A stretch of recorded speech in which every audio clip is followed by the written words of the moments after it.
Professor Birkhoff will speak about computing developments 1937 to 1957 as viewed from Cambridge.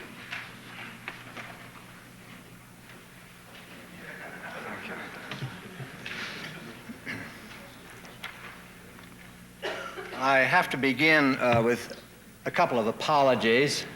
First of all, I'm really a stand-in for Bernard Cohen. I was supposed to introduce him, but he decided that he was really unable to come. He was so far behind in things he had to write up, in especially his book on the history of computing.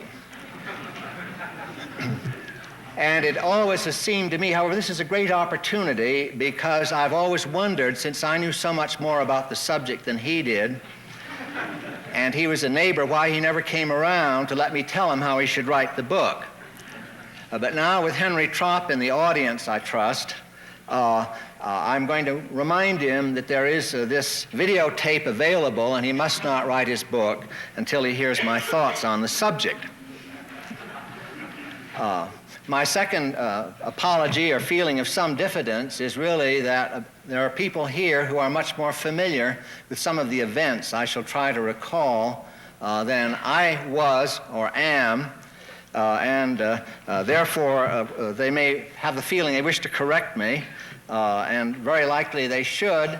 Perhaps some of it will have to come after my talk. But there is one initial correction that's been called to my attention. I should, in my title, have said Cambridge, USA, with apologies to Jim Wilkinson. I'm going to try to bring you back from these glamorous vistas into a future fraught with uncertainty as well as prophecy, back to a very peaceful time in Cambridge, Mass, around 1935, 36, 37, and then carry you through a period of 20 years, describing things as I saw them, reminding you at the beginning that for the first 10 years I was very distinctly an observer. I did not regard myself as personally involved in the world of computing, but merely as a person who tried to be well informed about what went on. It was very much easier in those days because the scientific world was relatively small. If you knew 20 or 30 or possibly 50 people and saw them periodically, you could keep up with almost everything that was worth keeping up with. Now, the first event that took place in Cambridge, of course, was the development by Bush of the differential analyzer. To give you a little sense of how things were at that time, I did not bother to hear his Gibbs lecture on the differential analyzer because I thought it was so irrelevant to the abstract algebra in which I was much more interested. But those of you who would like to learn something about the differential analyzer should, of course, read his own description in the bulletin of the American Mathematical Society of what lay behind it. You will find out that the ideas really stemmed from England, especially from Kelvin and Maxwell, who had really all of the relevant ideas, and it was merely persistent technology, some Yankee ingenuity. Bush always liked to consider himself a Yankee inventor, that made it the success that it was. Bush, of course, did communicate frequently with Wiener. There was quite a lot of esprit de corps in the small MIT of those days. In Wiener's own Reminiscences, I feel that I believe I read them this year, you will observe that he likes to recall that he foresaw the digital computer and had much more vision than Bush, who could only see the analog computer in the continuum, which I think is very relevant, and I hope that Messrs. Tropp and Cohen, when they write their book, will check into the facts of what did happen, Wiener's version of what happened, and the versions of the people here at the conference as to what happened or ought to have happened, and try to straighten things out.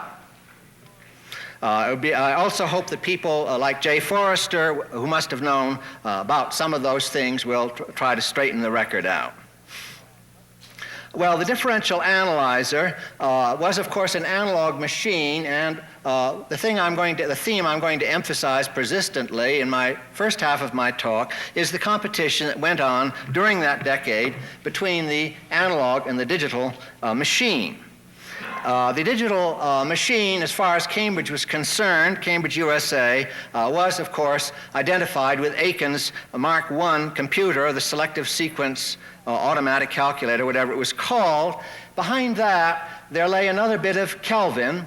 A.E. Kennelly, the discoverer or interpreter of the Kennelly-Heaviside layer, through his Harvard salary and his consulting practice at the Harvard Engineering School, was comfortable enough to leave $125,000 at his death for a professorship in applied mathematics.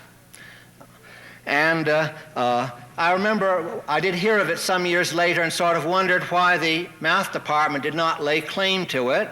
I was too shy and a little too remote from my father at the time to ask him, who was dean of the faculty, what the true story was, and I'm very sorry I can't tell it to you. But again, I hope that Bernard Cohen, looking through the Harvard archives, will discover how it was that when the dean was a member of the math department, of course, Cohen himself was mildly anti-mathematical. When he founded the NDRC, there was no mathematics in it whatever for the war effort. But anyway, this money was applied to Aiken. It's what made it possible for Aiken to spend the 7 years, long years at IBM, developing the first automatic, large-scale calculator on an electromechanical basis using a great deal of the IBM technology. Aiken, of course, did not always appreciate Thomas J. Watson Sr. And all the cooperation he got from him. He has many stories, which I hope will be recorded, one of which was that one of the IBM engineers with whom he was associated was going to put in a division, a binary division sequence of instructions, and Aiken said, well, you don't really have to do that because A over B is B inverse times A. And the engineer said, well, that's really very interesting. Just a minute. And he went over, and so he took two numbers. He found the inverse of B, multiplied it by A. Then he took the quotient of A by B and found they were indeed the same number. He said, you're right. We'll go ahead.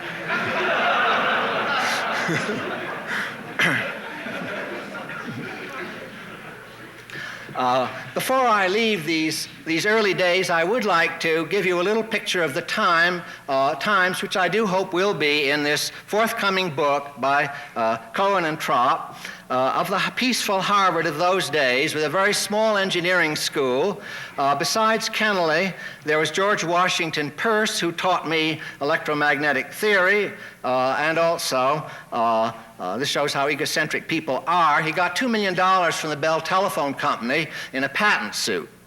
But he didn't see fit to endow professorship. Different individuals choose to spend their money in different ways.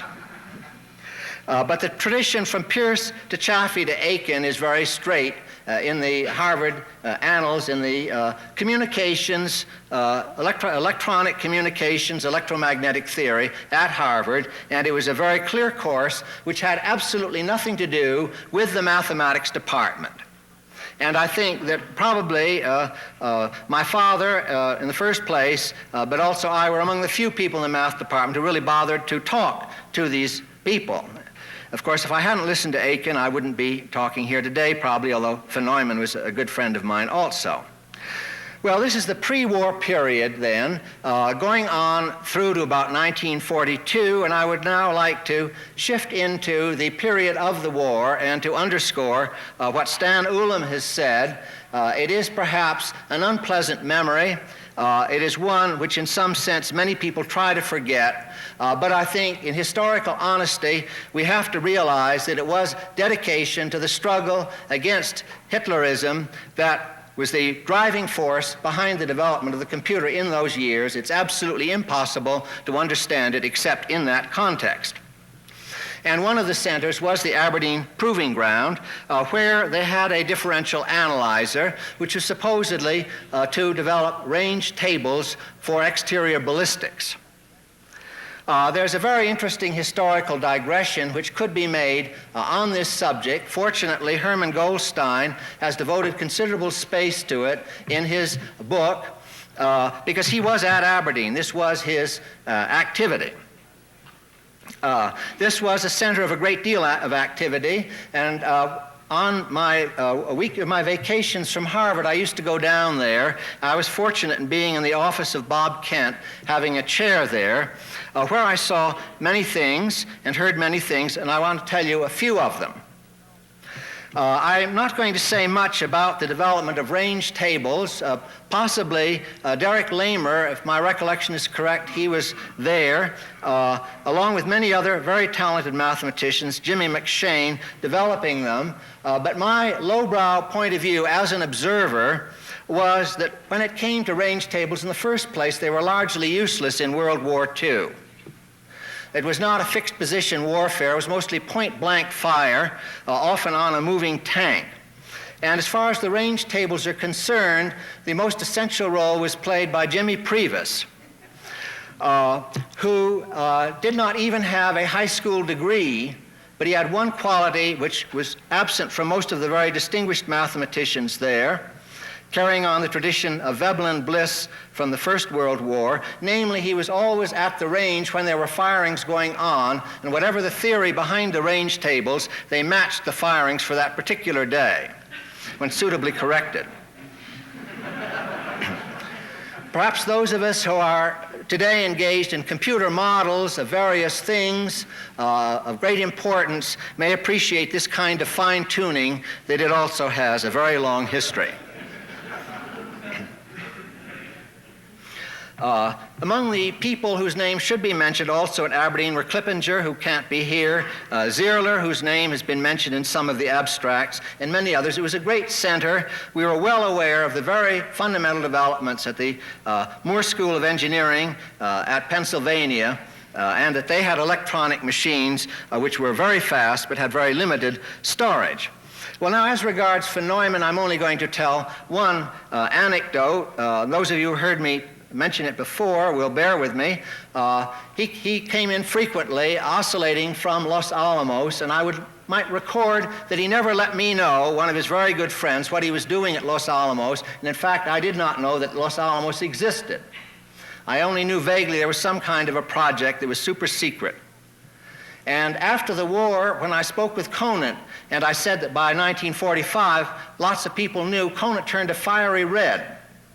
It was a very well protected secret because of the fact that people were so dedicated to the war effort, sincerely, in a kind of dedication which I feel is not as obsolete as some people think it may be now. Well, as regards von Neumann, he came in one of those visits with a code, with a program for calculating on the ENIAC a one-dimensional model of 100 molecules to simulate a shock wave.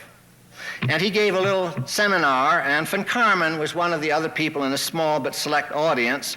And after von Neumann got through, von Karman said, "Well, Johnny, that's very interesting. Of course, you realize that Lagrange also used digital models to simulate continuum mechanics." And you could see from von Neumann's expression that his scholarship was great, but he had not read Lagrange's Mécanique analytique that recently that he was aware of it. Now, von Neumann has documented his own work so well in his collected papers that I think it's probably no point in saying anything more about it here, certainly by me, except for a few personal anecdotes. But right after the war, there was the dedication of the Mark I in Cambridge. And Thomas J. Watson Sr. came up. If my recollection is correct, I rode in a taxi from the lunch to the dedication with Aiken. Shapley was really the prominent master of ceremonies. And in going as a strict amateur, I made the remark, trying to be interesting to Aiken, that I felt that the existence and uniqueness theorems of the mathematicians, which the physicists and applied mathematicians had spurned for decades, were now going to come into their own. What, of course, I had in mind was the concept of arithmetization of analysis, which had played a prominent role in motivating the work of Weierstrass and others, now could achieve a practical realization, because you could reduce so much to arithmetic. I don't imagine Aiken paid much attention. Another conversation I had with him in the Pullman washroom going from Washington to Boston. This was a place where many conversations took place. The train you boarded at about 11 o'clock in Washington or 10:30, and you got about 11:15 to Baltimore, where you picked it up if you were at Aberdeen. And then if you were bored with life, you conversed with your friends. And I suggested to him there that his new machine that was about to be dedicated could put the WPA tables out of business. And whether or not this had anything to do with it, in 1944, he was delighted, and perhaps Dick Block will tell us something about it. He was ordered by an admiral to compute Bessel functions whenever the machine had nothing else to do. And, of course, he received this command with the greatest of satisfaction. He had his own views about Thomas J. Watson. I don't know if he's ever recorded them in his conversations, which have been taped by Bernard Cohen and Henry Trapp. His version to me was that Thomas J. Watson was an unscrupulous pirate who was trying to get patents on all of Aiken's wonderful ideas. And, of course, he got nowhere with Howard Aiken, and nobody else ever did either if they were on the opposite side of the bargaining fence. I myself interpreted it as meaning that the Watson laboratories, this was why they were established at Columbia and not at Harvard. Perhaps this was not true. I felt some sense of regret at that situation. Another recollection of Neumann, which I think should be mentioned, is in 1945. It does establish a date. At the first meeting of the Canadian Mathematical Congress, I was unfortunate in speaking right after Neumann, and he there for the first time really unveiled his general ideas about being able to solve problems by computers which would defeat classical analysis, especially nonlinear partial differential equations arising from problems in fluid mechanics, and that the computer was to be a substitute for the wind tunnel. He was very prophetic. I believe that this is now the case in some transonic regimes, that it is today more efficient to use a computer than a wind tunnel in the transonic regime. Whatever the situation, it was a very hard act to follow, because just after Neumann spoke, somebody got up and said this was the most exciting talk he'd ever heard in his life. And if you can imagine getting up and trying to speak right after that remark, you will appreciate my own feelings. Another speaker at that same meeting was Hartree, who was speaking about the use of the differential analyzer for the method of lines, which was developed, of course, a lot by Doronitzin. The use of an analog machine, partially with enough arithmetic units to carry out the solution of a partial differential equations. This kind of semi-discretization, of course, is a very important concept which has persisted. There's a new package called PDE-PAC developed at Livermore, which tries to do the same thing. If you have enough, you can reduce a system of partial differential equations for initial value problems to ordinary differential equations, and therefore you could use in principle something like a differential analyzer, and it is hard to judge as to whether this is the right way to approach initial value problems even today, although the ordinary differential equation, of course, today would be solved on a digital machine. And the reason why digital machines, I think, won out over analog machines was very clearly recognized by Neumann during the war. His point was very simple, that you can double the precision of a digital machine, number of significant decimal figures by doubling the cost, whereas with an analog machine, it requires an increase in order of magnitude of cost to gain even one decimal place. And he said this, I immediately was convinced by it. And this piece of advice from him came in very good stead shortly afterwards, when I, for the first time, ceased to be a mere observer and became a participant in the revolution in computing that was taking place when David Young came to Harvard in '46. And around that time, he said he was looking for a thesis topic which would involve numerical methods. So I cast about in my mind and picked out the solution of Laplace's equation, where, of course, classical analysis does have many resources. It's been very successful. But nevertheless, I dimly recall being told in complex variable courses that the Dirichlet problem always had a solution. But I was always arithmetically minded enough to sort of only half believe it till I could see the solution. And in the lectures I heard, there was no indication given of just how, given a particular set of boundary conditions, you would find the interior values. So I suggested to Young that he work on this. Now, one of this is, of course, part of scientific computing. There was a long background concerned with the problem mathematically, which most of you know, that there is a very good, in the plain, 5-point approximation concerning which many papers have been written by distinguished mathematicians, but aimed at proving theorems, not at the technological side of mathematics, but the science side. R.G.D. Richardson in 1917, Phillips and Wiener in 1922, Courant, Friedrichs, and Levy in 1927, had all used this idea to prove that the Dirichlet problem was well posed or well set. It is one of the classical methods of proof. The stumbling block in applying this technique was simply in solving large systems of simultaneous linear equations of a very particular sort. The matrix of coefficients was very sparse. It only had 5 non-zero entries in each row. And so that actually at this time I was unaware of the work of the book of Kantorovich and Krylov, which was only translated in 1955 through the good auspices of the Bureau of Standards, but it really would not have helped because the problem was not to get better approximations to the equation, but to solve the large system of simultaneous linear equations.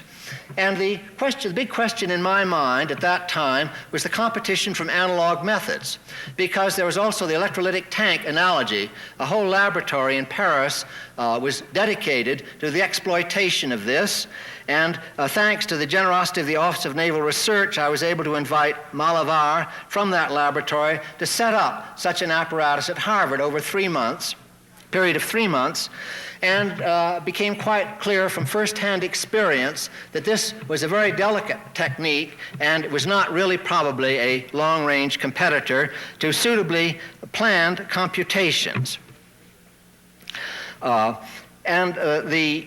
front runner among the existing methods was the relaxation method, which had been developed in England under the leadership of Southwell into a very successful technique involving about 3 man-months per problem.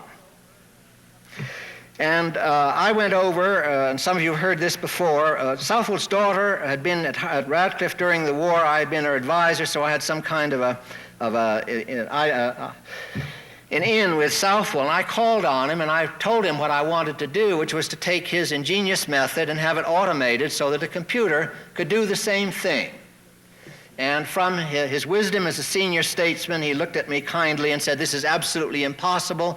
The ingenuity of the human mind is much too great. These people get a feel for their problems as they work with them. They know how to relax. It's something that absolutely cannot be communicated and automated in that cold, heartless way of a computer." So anyway, after a suitable, graceful interval, I went over the other side of the hall where there was a room not quite this big, but not too much less, a drafting room, and there were scores of hapless graduate students, each solving his own problem by arithmetic, not even with desk computers. Well, they only had 3 or 4 digits were all they were really carrying, with erasers getting better and better estimates. I said, "What do you really do?" And they let me in on the secret that they over-relaxed.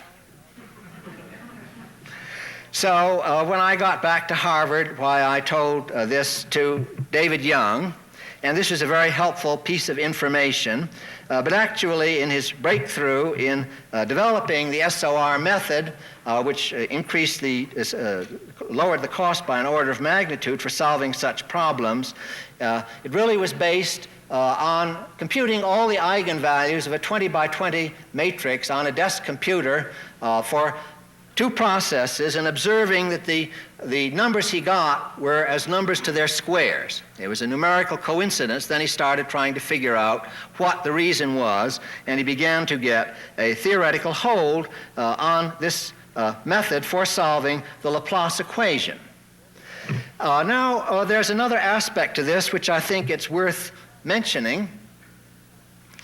Because our debt to European applied mathematicians was extreme during the whole period from 1935 to 1955, American mathematicians had shown their ability in pure mathematics and established themselves as equal in quality, if not in numbers, to their European colleagues, but they had largely neglected applied mathematics. And it was von Mises and Hilde Geiringer von Mises at Harvard who had a very big input into helping Young see that the theory of SOR applied not merely to the Laplace equation, but also to general elliptic equations. His thesis was refereed several times, and he had to rewrite it several times, among others by them. And finally, he came through with a rigorous theory for the computational solution, a rigorous numerical analysis for the computational solution of self-adjoint elliptic equations. This went on then from the period of about 1945 to about 1952. During that same time, there was another interesting event in Cambridge, and I'd like to go back to Norbert Wiener. Here again, I was a spectator. It must have been around 1946 or 1947. The word had gotten around that there were these new computers which were like the human brain. And they had a meeting at Harvard, which the three principal speakers were von Neumann, Wiener, and Reshevsky. This was for the public. It was a public lecture, and the lecture hall only held 500 people. There must have been 1,000 people standing around outside. I think, as usual, I didn't arrive quite in time to get a seat, and it was all about artificial intelligence, the computer and the brain, which is much more fascinating to the average person than solving the Laplace equation. Some of you will remember, and I hope an honest history will be written sometime, about the McCulloch-Pitts and the height of belief that the brain was some kind of a triggered circuit and all or none firing and all that, and the deep pre-processing and peripheral processing capabilities of the human brain were overlooked by the seers and prophets of that time. And of course, Reshevsky not only had been a professional prophet for 20 years, but he had trimmed his beard over that period in an unforgettable way. If you have a beard, he was very much ahead of his time. Some of our contemporary young men, of course, are learning the same art. It came down about like this, beautifully forked and with a very grave expression. You just had to look at him to realize how wise he was. Perhaps Professor Householder can add a few thoughts to that, but this was my very superficial impression. Anyway, the public, I think, felt this was the great wave of the future, and many of my friends kept asking me, aren't you afraid the computer will put mathematicians out of work? Of course, of our friends, the people in artificial intelligence, this is their secret ambition. I have never yet quivered in terror at the thought. And in fact, just a couple of years after Young's thesis came out, it began to be used in industry and create employment for people who were in applications programming and numerical analysis. And in 1954, at the time after the IBM 701 came out, this became very active. I'm going to say just a few more words about that later. Incidentally, if there's anybody who finds any of my misrepresentations as too gross to tolerate for 5 minutes, please feel free to raise your hand, interrupt, and correct me. I do not guarantee that every last detail of what I say is strictly correct, but I think the broad brush picture I'm giving is fundamentally sound, and I do hope that the historiographic scholarship applied to this subject will not make the picture have so many details that the broad brush aspects of it become invisible. I would like to say a few words about my views of Aiken as a director of the Computation Laboratory. And here, of course, Richard Block will be able to speak and straighten things out. It was dedicated to discrete mathematics in spite of the computation of the Bessel functions. Howard Aiken kept trying to con me into doing work for him, particularly, for instance, Boolean algebra. He knew that I was under the illusion I understood Boolean algebra, and I must say at that time I considered it as trivial, because we knew from the point of view of modern algebra what all the finite Boolean algebras were, and certainly on a computer you couldn't treat infinite Boolean algebras. Since then I have become somewhat wiser, hopefully, and I realized that he was tackling a very deep problem in trying to find the shortest, simplest form for a Boolean polynomial and to apply it to the design of circuits. But at the time I felt that it was not something that would be very rewarding for me. He had a very great, I think, gift for a practical understanding of where the computer was going to come in. I think his course in data processing was one of the first in the country. One of the things which perhaps ought to be emphasized and said somewhere today, it's been said by implication, but focused on, is the great change in our environment that takes place over a few decades. And I remember when he was describing why he was giving the course in data processing and the great employment opportunities for MAs trained in it.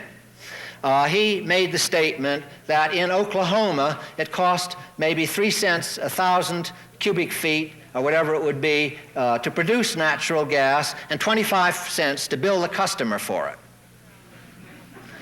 Well, we can see now, as we know about what's happening to natural gas in the U.S., that the roles are soon going to be very much reversed.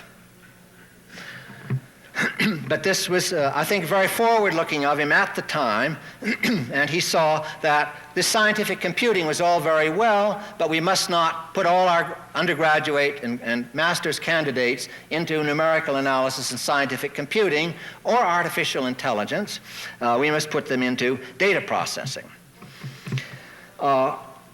Of course, Aiken was under very heavy criticism during these years behind his back for being so stodgy and sticking to electromechanical devices when there were electronic devices available. I would like to quote Tony Ottinger, who talked to Aiken throughout that period, and he claims that Aiken felt simply that electronics was not sufficiently reliable, and that he was criticized, let's say, from 1946 to 1952, and I think that the historians can settle whether it was in 1949 or 1951 that he became too conservative, but if we allow for the time between conceiving the idea of building something, designing it, and getting money to support the building of it, perhaps things will fall into perspective that Aiken was not quite so backward in his thinking as an engineer as some people claimed. On the other hand, it is certainly true that he could be exceedingly disagreeable. Dean Bundy told me that he had no trouble dealing with Aiken because McGeorge Bundy, as soon as Aiken started pounding on the table, Bundy pounded right back, and Aiken understood perfectly. There was appointed a faculty committee on which I served, more or less to control Aiken and to channel the computation laboratory into the general service of the faculty. It didn't take Aiken more than one meeting to totally make the faculty committee fall apart. It never had any control whatever on anything that he did.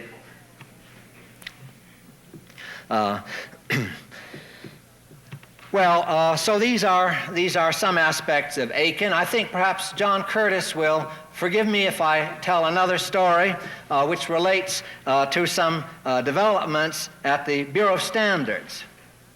I think I'll leave it to him in discussion, if he wishes to say what the budget policy of the Bureau of Standards was from the period of 1946 to 1950, which he revealed just before the International Congress of 1950 in Cambridge. Something about doubling every year. Perhaps he can give some precise factors on that. I'm sure he can recall it, and many of us will recall nostalgically the era during which this was possible. Anyway, he came up to speak at Harvard, representing the Bureau of Standards at that time, at the height of the conjugate gradient method, before Aiken's seminar. And Young, of course, was an unknown graduate student with no particular distinction, writing a thesis in the math department, and I think the people who are more professional in computing thought that somebody else should have made such an important breakthrough. And at the Bureau of Standards, in the next couple of years, there was something called the conjugate gradient method, developed by Stiefel and Hestenes. And I remember when John came to Harvard and gave a very brilliant talk on the conjugate gradient method, which was proved to be, I think, the best of all possible methods at the time, a great improvement on Gauss, and I don't dispute any of these facts. And I asked him after the talk with some diffidence, because I knew how much more he knew about computing than I did, from a practical point of view, if he had the Laplace equation to solve, would he use the conjugate gradient method? And he answered unhesitatingly yes. And I said, shaking a little bit in my knees, well, I thought a special purpose method that took advantage of the special properties of the Laplace equation might be more successful, and sat down rather diffidently. And perhaps after the talk, John might have a few words to say about some of those things. This was in the period around 1952. I also remember Stiefel, another aspect, I think, which should be commented on because nobody else will comment on it, and this is the United States versus Europe. I shouldn't say versus anymore.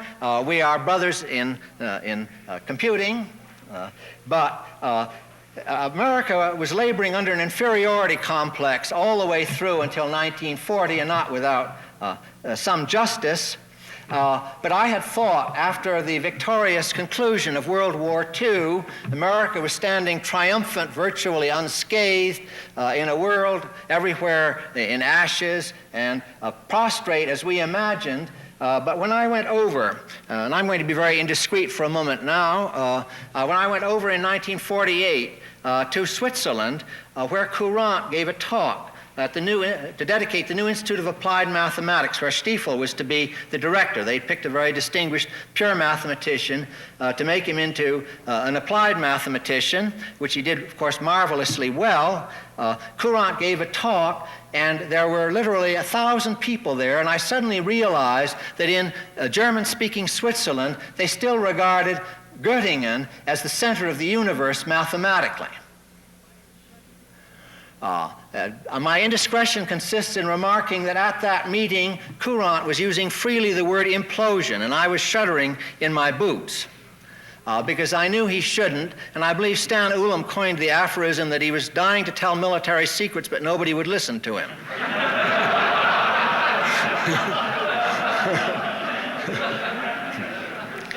Anyway, Europe had by that time taken hold again of the establishment through the International Mathematical Union, the invitation to speakers at the International Congress, and Stiefel was to speak on recent developments in numerical analysis. And he told me graciously and condescendingly that he was going to say a few words about successive over-relaxation. And any of you who would like to get a true picture of the views of different people at that time should just read Stiefel's talk at that Congress. And I'm approaching now really almost the end of what I have to say because we're getting into the era where big-time scientific computing came into the world of industry, having been up to then largely the military and things which were supposed to have military value through Los Alamos, which of course was primarily a weapons establishment. But Young's thesis was already taken up by Sheldon in 1952 and began to be used in industry, I believe at General Electric. In 1954, the Bettis Atomic Power Laboratory got some IBM computers, and they hired 4 PhDs, among them Varga.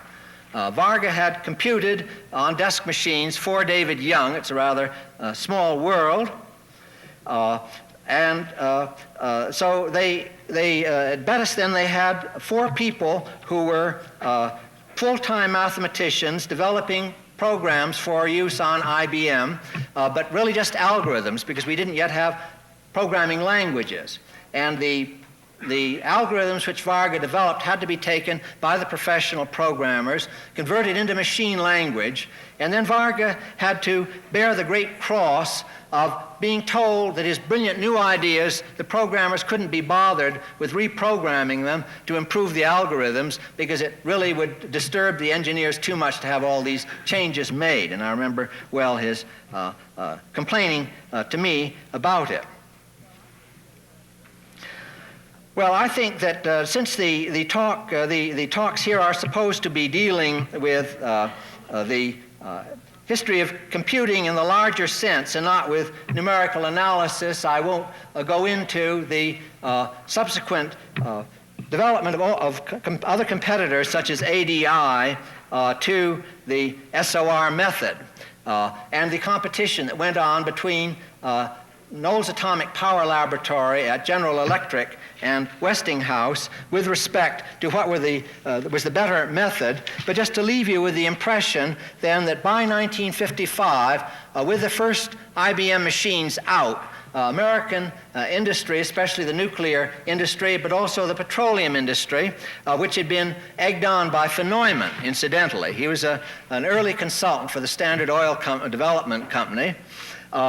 We're using computers, and American industry has relied on them ever since that time. It has provided, of course, employment to members of the ACM who are far more numerous than members of the American Mathematical Society or even the Mathematical Association. And so that by the period of about the middle 50s, the embryonic period of computers had begun. They were really substantially in their modern era. And I think just one final remark of fact, that at Bettis, they still had kicking around an analog network with copper bars with with uniform conductivity, so they could solve the Laplace equation and similar elliptic equations by an analog method. But I think that with the advent of the IBM 701 similar machines, the analog machine faded into the background as far as major use is concerned. And so I hope these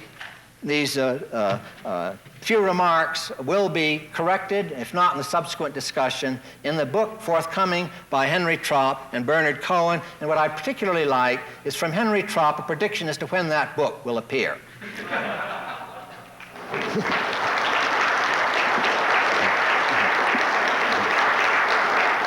And if there are any questions or criticisms, I'd be very happy to hear them.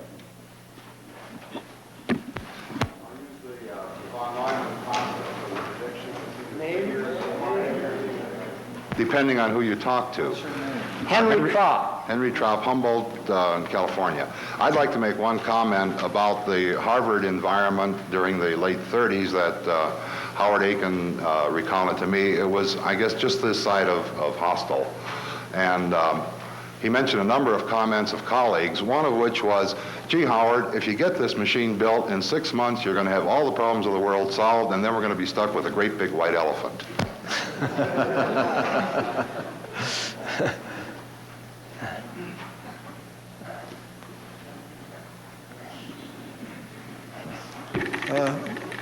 This is Dick Lamer, University of California, Berkeley. I take it the security around the Whirlwind project was so great that you never realized it was there. Thank you very much. Thank you very much. The pressure of time and nervousness is so great, I skipped over one of the items. And I have a very particular comment to make on that, because Neumann was visiting Cambridge around 1950, and I was the host at a lunch at the St. Bodolph Club where he and Jay Stratton of MIT were discussing the Whirlwind project. And Neumann was saying that the Whirlwind he did not think had enough significant digits for scientific computations, and I could see that Stratton was very much worried and wondering what he should do about it. And I'm hoping there will be another talk dealing with the Whirlwind project, so I think perhaps it would be inappropriate for me to say anything more about it, and maybe there's some comment on that might be made at this time. Curtis, National Bureau of Standards, formerly. I'd like to make a couple of comments on Garrett's very nice talk. In the first place, he mentioned the budget of the Bureau of Standards. At the time in the period that he was mentioning, that he was talking about, I was chief of the Applied Mathematics Division there, under, and this is the important thing, under a very energetic, restless, and competent physicist, Dr. Edward U. Condon. There was a great deal of activity in computer technology and also software at the Bureau during these years, and it'll be talked about later. But I want to be sure that Dr. Condon, recently deceased, gets credit for pushing that activity. He also pushed the budget. It's true, as Garrett says, that his goal was to double the budget every year. The only other, I've forgotten completely my remark about the conjugate gradient system, method, so I won't say anything about that. The only other thing that I would like to mention, though, here, and this is in connection with Howard Aiken, is that I had the privilege of serving for at least a semester in 1953 as a visiting professor in the Division of Applied Mathematics, and I taught a course in Aiken's laboratory. The one thing I remember most keenly about that experience is a sign outside Aiken's laboratory: "Keep out."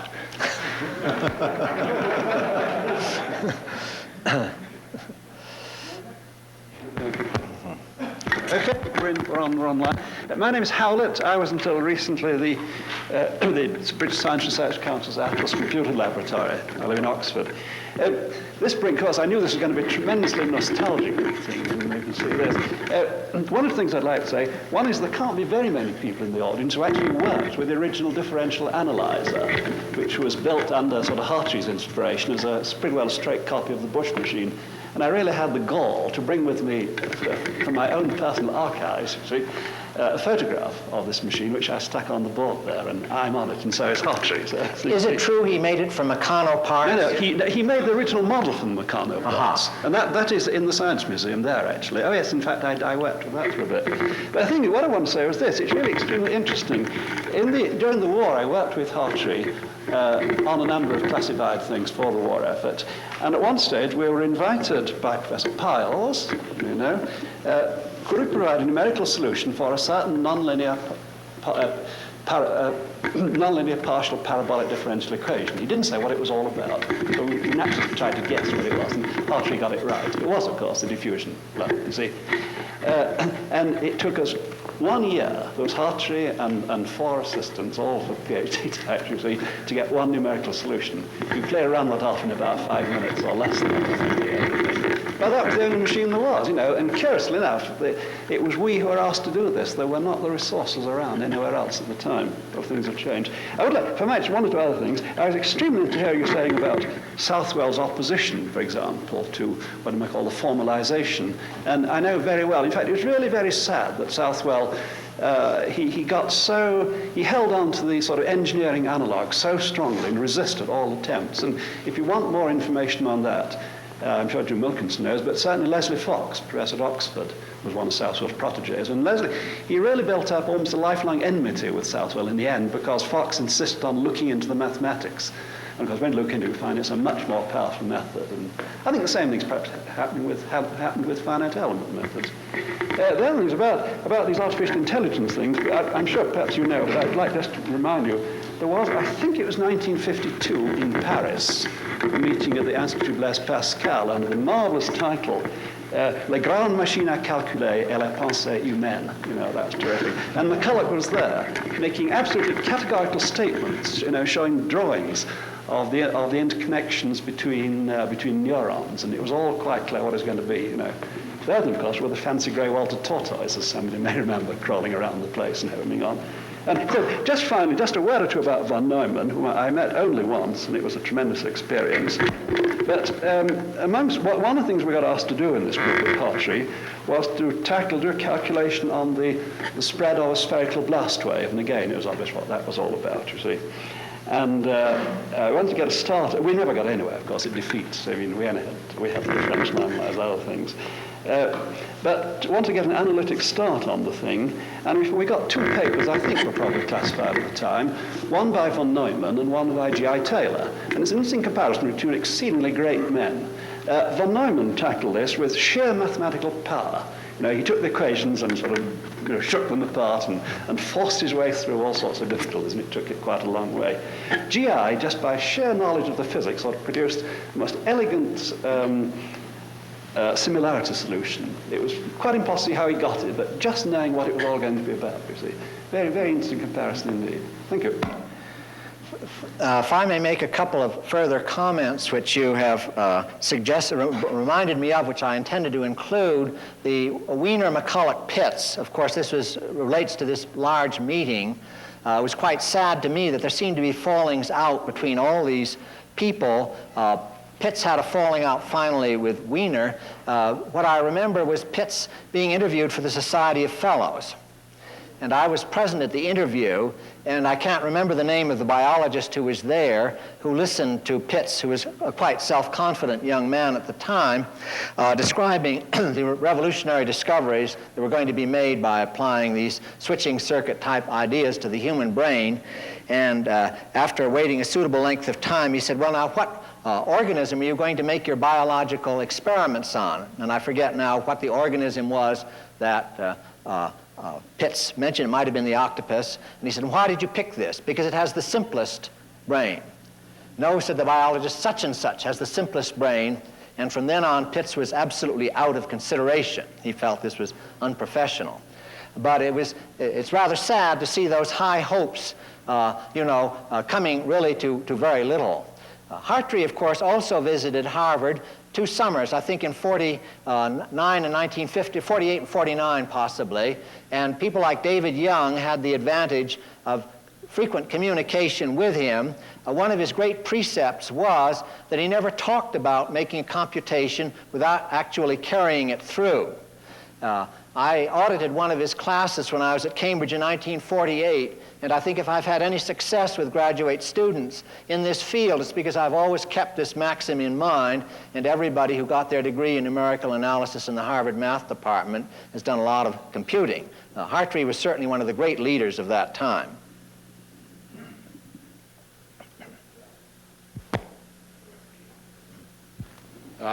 Mockley. I have a story which may not match any of the wonderful ones you've just told, but it has one characteristic. It sort of combines Los Alamos and Harvard and the military even in this way. There came a time when UNIVAC people decided to give a UNIVAC 1, I believe, to Dr. Aiken's Computation Laboratory, presumably because Mr. Rand had some heart trouble or some medical reason behind it. That has nothing to do with the story. But what does have something to do with the story is that at the time of the presentation, a large delegation of Remington Rand UNIVAC-type people came up there to participate in the ceremony. And there was a lunch at a faculty club, I believe. And among the people who were to partake of this lunch was, of course, Dr. Aiken and President Pusey and a whole host of people who I regarded as salesmen, and a man who perhaps some people will remember around here, General Groves, who was at that time the director of a peculiar kind of research for UNIVAC and Rembrandt. He was the director of advanced research. I had heard already from Metropolis and others other evaluations of General Groves, but what I now have to tell you is simply this, that we didn't know what the seating arrangements would be, and I don't know who did, but we found General Groves sitting exactly opposite President Pusey and next to Dr. Aiken. Somehow, all of a sudden, somebody tugged on our arms and things, and General Groves was deposed to the way to the end of the table, which was a sort of a horseshoe-shaped table, and Eckert and I were ensconced with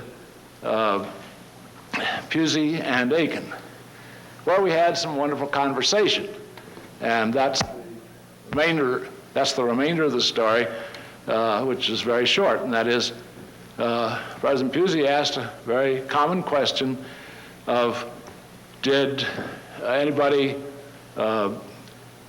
think or foresee at the time of these early calculators and so forth, that they would have any application, for instance, in business? And Eckert and I answered, oh, yes, that's what we were looking forward to.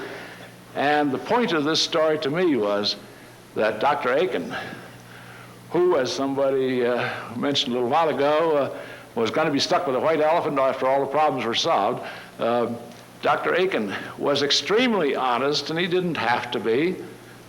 He told his boss, President Pusey, quite candidly, no, I never saw anything like that. Thank you. Randall, Newcastle upon Tyne. I have two questions, both to do with the pre-war period, Bush and Aiken, really rather related. One, can you tell us anything about the rapid arithmetical machine project that Bush really started up, which indicates to me now that Bush had far more to do with digital work than most people realize. The second point is that it seems to me that both Bush and Aiken were two people, somewhat unusual people, in the extent to which they gave explicit credit to early work, early mechanical work, and particularly the work of Charles Babbage. I was wondering if you have any recollections of their discussions on those Well, lines. absolutely. I mean, I think that both of your remarks are correct. Vannevar Bush was a very broad-gauged person, but I think it was really, frankly, MIT that put its eggs in the differential analyzer basket. I remember Norman Levinson telling me around 1945, I went over to look at the latest differential analyzer. It was about this wide, a great big machine, radiating heat in all directions, and Norman said to me, you know, Harvard has stolen a march on MIT in this respect. You're way ahead of us in computing, which I found, mildly gratifying. But Aiken certainly always felt that there was only the technology that had advanced beyond Babbage. I think I will tell a pro-General Groves story, anti-MIT story, because General Groves is not beloved, or was not beloved in the scientific community, and maybe you can see that even generals are human. At a dedication of a computer at John Hancock, I found myself chatting with General Groves, and he described how when he transferred from the University of Washington to MIT back in 1908 after a year's study, they told him he'd have to start all over again because obviously no other university, no other technological university was as progressive and as up-to-date and forward-looking. And he said, well, I had a calculus course last year, and he said, why should I take freshman calculus all over again? They said, well, we're using a new book this year. It's going to be done on absolutely new principles. And he said, what is the book? And they told him, he said, that's the book we used at the University of Washington last year. But nevertheless, he was made to take the course over again. So I think I had up to that time sort of imagined him as a rather dubious character, but he was really quite a human guy.